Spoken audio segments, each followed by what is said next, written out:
Hello दोस्तों, आप सभी का स्वागत है डिजायर आई इसमें।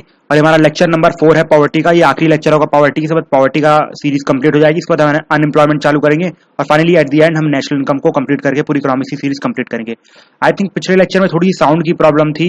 दैट मीन्स मैंने देखा नहीं था कि that means when I was clicking, that means जब मैं लिखने की कोशिश कर रहा था अपने पेन से तो उसमें साउंड रिकॉर्ड हो रहा था मेरे क्लिक्स का। ठीक है, तो I think sorry for that problem. आपको मैं जानता हूँ काफी प्रॉब्लम हुई होगी सुनने में, but I am really that means sorry. I never wanted to do it. ठीक है, आप सब जानते हैं कभी कभी प्रॉब्लम्स हो जाती है, बहुत लेक्चर रिकॉर्ड करने पड़ते हैं, फिर मैंने उसे दोबारा कभी सुना नहीं और आप सामने वो लेक्चर अपलोड हो गया। ठीक है, so I am really very sorry for it. आप इस लेक्चर में यूजुअली मैं अपना पेन यूज नहीं करूंगा जस्ट बिकॉज में थोड़ी प्रॉब्लम आ रही है, बार बार रिकॉर्डिंग कर ही रहा है वो वैसी, तो थोड़ी बहुत टेक्निकल प्रॉब्लम है, उसको सुधरवाने के बाद ही मैं अब यूजुअली अपना पेन यूज करूंगा। Till that lecture I will not be using my pen. ठीक है, तो आई वाज टेलिंग कि फेमिनाइजेशन ऑफ पॉवर्टी हो गया है, कैलकुलेशन ऑफ पॉवर्टी हो गया, इंट्रोडक्शन टू पॉवर्टी हो गया, रिलेटिव पॉवर्टी हो गया, एब्सोल्यूट पॉवर्टी हो गया। Finally and this lecture will be covering कि गवर्नमेंट ने क्या क्या मेजर्स लिए हैं पॉवर्टी को कम करने के लिए। ठीक है, क्या क्या मेजर्स गवर्नमेंट के द्वारा लिए गए हैं पॉवर्टी को कम करने के लिए।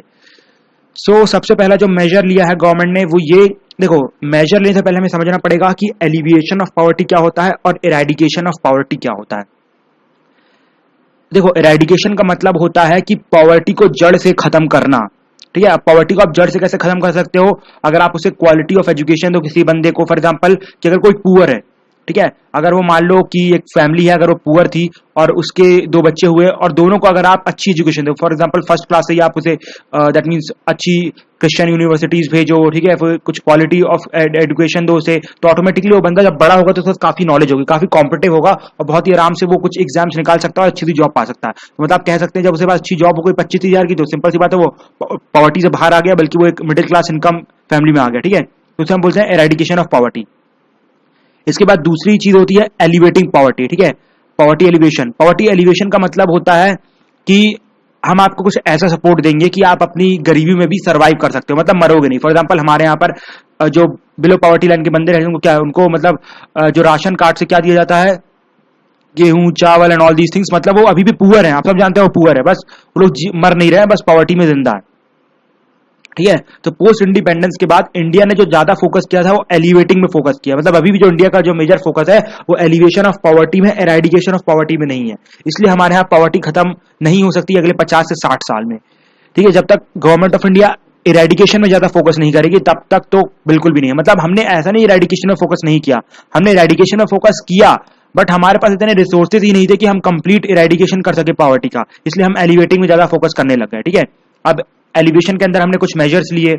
ठीक है, जैसे कि पहला मेजर है कि हमने वेलफेयर स्टेट लिया। वेलफेयर स्टेट आप सब जानते हैं ना, वेलफेयर स्टेट मतलब कि जो स्टेट ही मतलब सारे रिसोर्स पे कंट्रोल रखेगा, इसके बाद that means properly that means distribute करेगा अलग अलग से। ठीक है, कि दैट मींस सबको सब कुछ मिलना चाहिए, मतलब वेलफेयर स्टेट समझ रहे हो ना, कि लोगों की वेलफेयर के लिए हम काम करेंगे। ये थोड़ा पॉलिटी का कॉन्सेप्ट है, I don't want to get into the detail, आप पढ़ सकते हैं पॉलिटी में। ठीक है, इसके बाद इंक्लूसिव डेवलपमेंट फोकस किया। देखो इंक्लूसिव डेवलपमेंट आपको डिटेल में कहां पर पढ़ाऊंगा, अगला जो दैट मींस नेशनल इनकम का चैप्टर आएगा वहां पर इंक्लूसिव डेवलपमेंट बताऊंगा मैं आपको। ठीक है, लेकिन यहां पर समझिए इंक्लूसिव डेवलपमेंट मतलब सबका विकास, सबका साथ सबका विकास, जो मोदी जी कहते हैं। ठीक है, that is what we call as inclusive development. फिर तीसरा हमने सेक्युलर कॉन्स्टिट्यूशन अडॉप्ट किया। अब सेक्युलर कॉन्स्टिट्यूशन अडॉप्ट करने से क्या हुआ कि हमने सेक्युलर कॉन्स्टिट्यूशन मतलब हम किसी भी रिलीजन में भेदभाव नहीं करते, वुमेन अनटचेबिलिटी इन सब में कोई भेदभाव नहीं करते, सबको इक्वल अपॉर्चुनिटी है। फॉर एग्जांपल अगर कोई, पहले क्या होता था कि फॉर एग्जांपल अंग्रेजों के टाइम से पहले जब मुगल टाइम्स पे था, अगर कोई एग्जांपल कोई दलित कितना भी पढ़ा लिखा क्यों ना हो, वैसे तो पढ़ाई लिखना ही मिलती नहीं थी उन्हें, अगर पढ़ा लिखा भी हो तो उसे ब्राह्मण नहीं कंसिडर किया जाएगा, उसे जो राज्य के कोर्ट्स में नहीं रखा जाएगा। ठीक है, लेकिन अब ऐसा नहीं है, अब ऐसा है कि अगर कोई दलित भी अच्छा पढ़ा लिखा है तो बहुत अच्छे से प्राइम मिनिस्टर भी बन सकता है इंडिया का, कोई इसमें डाउट नहीं है। ठीक है, तो सेक्युलर कॉन्स्टिट्यूशन का फायदा हुआ। इस पर हमने अपने कॉन्स्टिट्यूशन में पॉजिटिव डिस्क्रिमिनेशन रखा। पॉजिटिव डिस्क्रिमिनेशन का मतलब होता है कि जो लोग पुअर थे हमने उन्हें ज्यादा देने की कोशिश की। फॉर इसका best example reservation. For example हमारे यहाँ आप सब जानते हैं दलित की कंडीशन बहुत बेकार थी, तो हमने उन्हें क्या दिया, एक्स्ट्रा में अलग से क्या क्या देना चालू किया। जैसे उन्हें जो मार्क्स रहते हैं एग्जाम्स में कम लाना पड़ेगा तो उनका सिलेक्शन ज्यादा जल्दी हो जाएगा। फिर उन्हें थोड़ा बहुत अलग से पैसे भी देना चालू किया, स्टेशनरी देना चालू की, स्कूल के द्वारा उन्हें पढ़ने की कोशिश करेंगे, काफी सब्सिडी दी, उनकी जो स्कूलिंग है वो कंप्लीट फ्री रखी गई। ठीक है, फॉर एग्जाम्पल मध्य प्रदेश में जो भी SC ST कम्युनिटी के बंदे होते हैं, अगर वो लोग ग्रेजुएशन कर रहे हैं, ठीक है, हमारे मध्य प्रदेश की स्कीम है, अगर वो लोग ग्रेजुएशन कर रहे हैं तो उनकी जो पूरी फीस रहती है, दैट मीन्स वो तो फीस तो ली जाएगी, 9,000 रुपए फीस होती है मतलब 3 साल की आर्ट्स में, और उसमें 25,000 रुपये आपको हॉस्टल का अलग से दिया जाएगा। सोचिए 25,000 it is more than enough to, that means in a city like Jabalpur to have accommodation, ठीक है। तो पहली चीज ये की गई। ऊपर से उनको जितनी भी स्टेशनरी है, बुक्स है, कॉपीज है, जितनी भी है सब कुछ फ्री दी जाती है। आपने देखा अकोमोडेशन फ्री दिया गया, खाना के भी पैसे दिए गए, ऊपर से ये सब स्टेशनरी भी दी गई। बस उन्हें मतलब कॉलेज की फीस 9,000 रुपये 3 साल की होती है वो देनी पड़ती है। तो एक तरीके का पॉजिटिव डिस्क्रिमिनेशन है SC और ST के लिए, ठीक है। इसके बाद हमने प्लानिंग अडॉप्ट किया। सब जानते हैं हमने प्लानिंग से चालू किया था। हमने फर्स्ट 5 ईयर प्लान लॉन्च किया था। उसमें क्या था, प्लानिंग हमने इसलिए की जो रिसोर्सेज हम इसे इक्वली डिस्ट्रीब्यूट कर जाए। फॉर एग्जाम्पल अगर हम प्राइवेट लोगों के हाथ में दे देते सब कुछ तो क्या होता उस टाइम पे, वो लोग मतलब कॉन्सेंट्रेशन ऑफ वेल्थ कर ले। लेकिन हमने हर जगह डेवलपमेंट इंश्योर करने की कोशिश की प्लानिंग से। वो हो नहीं पाया, वो अलग बात थी, लेकिन हमने इंश्योर करने की कोशिश की। ऊपर से फिर हमने इंडस्ट्रियलाइजेशन में फोकस किया। हमने इंडस्ट्रियलाइजेशन में फोकस क्यों किया, जस्ट बिकॉज हम जानते थे agriculture suffers from law of diminishing return. ये मैंने आपको एग्रीकल्चर चैप्टर में बताया था, वहां जाकर दे सकते हैं। तो सिंपल सी बात है कि एग्रीकल्चर एक दिन आएगा जब एग्रीकल्चर से जो पैसा वो निकलना कम हो जाएगा, ठीक है। तो उस टाइम पे हमने अब जो एक्स्ट्रा तो लेबर रह जाएगी उनके लिए कि हमने इंडस्ट्रीज लगाई कि वो लोग यहाँ पर आके काम कर सके। इसके बाद आप सब जानते हैं राशन की दुकानें खुली, पब्लिक डिस्ट्रीब्यूशन सिस्टम, हमने सब्सिडीज दी। सब्सिडीज के बाद हमने अपना प्रोग्रेसिव टैक्सेशन रखा। ये भी मैंने आपको टैक्सेशन बताया कि प्रोग्रेसिव टैक्सेशन क्या होता है। फिर हमने कुछ वेलफेयर स्कीम्स लगाई लाइक मनरेगा एंड ऑल दीज थिंग्स। फिर finally in the last to last economic survey poverty को कंप्लीट जड़ से उखाड़ने के लिए हमने यूनिवर्सल बेसिक इनकम का कॉन्सेप्ट लाया, लेकिन अभी तक इंप्लीमेंट नहीं हुआ है और maybe I am expecting कि आगे आगे 10 से 5 साल इंप्लीमेंट नहीं भी होगा, ठीक है। बहुत सारे रीजन है इसके। तो ये यूनिवर्सल बेसिक इनकम क्या है वो समझ लेते हैं। तो सबसे पहले याद रखना कि इकोनॉमिक सर्वे 2017 से 18 में मेंशन था ये, और इसमें क्या रहेगा कि हर फैमिली को, मतलब यूनिवर्सल है, मतलब इंडिया की हर फैमिली 125 करोड़ लोगों को हर महीने कुछ बेसिक इनकम दी जाएगी। फॉर एग्जांपल 3 से 4 हजार रुपए बेसिकली मंथली इनकम दे दी जाएगी, यूनिवर्सल रहेगी, इसलिए इसका नाम है यूनिवर्सल बेसिक इनकम, ठीक है। ऐसा माना जा रहा है कि अगर ये प्रोग्राम इंप्लीमेंट कर दिया तो गवर्नमेंट ऑफ इंडिया जो मानती है कि अभी 21.9% पॉवर्टी, देखो government of India Suresh Tendulkar committee की रिकमेंडेशन को मानती है, अभी तक सी रंगराजन कमेटी की रिकमेंडेशन को नहीं माना गया, ठीक है। तो अभी तक वो तेंदुलकर कमेटी की रिकमेंडेशन को मान रही है और उसका मानना यह है कि 21.9% पुअर है। तो उनका ये कहना है गवर्नमेंट ऑफ इंडिया का कि अगर दैट मींस ये इकोनॉमिक सर्वे का अगर ये यूनिवर्सल बेसिक इनकम ले लिया गया तो उससे जो हमारी पॉवर्टी है वो 21.9% कितनी हो जाएगी, 0.5%। फाइन। और एक और इंपॉर्टेंट चीज आती है जो हमने क्या किया है, इसमें मैं आपको बता चुका हूँ 4 to 5 दैट मीन्स 3 से 4 हजार रुपए मंथली मिलेगी। और ऐसा कहा जा रहा है कि अगर गवर्नमेंट ऑफ इंडिया इसे इंप्लीमेंट करती है तो हमारे दैट मीन्स जितना भी जीडीपी है टोटल उसका 4 से 5% का खर्चा होगा गवर्नमेंट के ऊपर, मतलब बहुत ही बड़ा खर्चा, 4 से 5% इज अ बिग थिंग, ठीक है। लेकिन फिर बाकी लोगों का काउंटर में ये कहना है कि सर आप 3% तो वैसी सब्सिडीज और जितना राशन में खर्च करते हो, तो लोगों का कहना है कि राशन सब्सिडीज और ऑल दीज थिंग्स बंद कर दो, उसकी जगह 4 से 5% यहाँ खर्च कर दो, लोगों को जो भी पसंद होगा अपने हिसाब से खरीद लेंगे। फॉर एग्जाम्पल जो इसके बाद करप्शन भी खत्म हो जाएगा। फॉर एग्जाम्पल जो राशन की दुकान रहती है वहां पर करप्शन बहुत रहता है। अगर मान लो राशन की दुकानें बंद कर दो, जो पैसा राशन की दुकान को दिया था वो सीधे लोगों को दे दिया जाए, लोग अपने हिसाब से खर्च करके खा लेंगे, सिंपल सी बात है, ठीक है।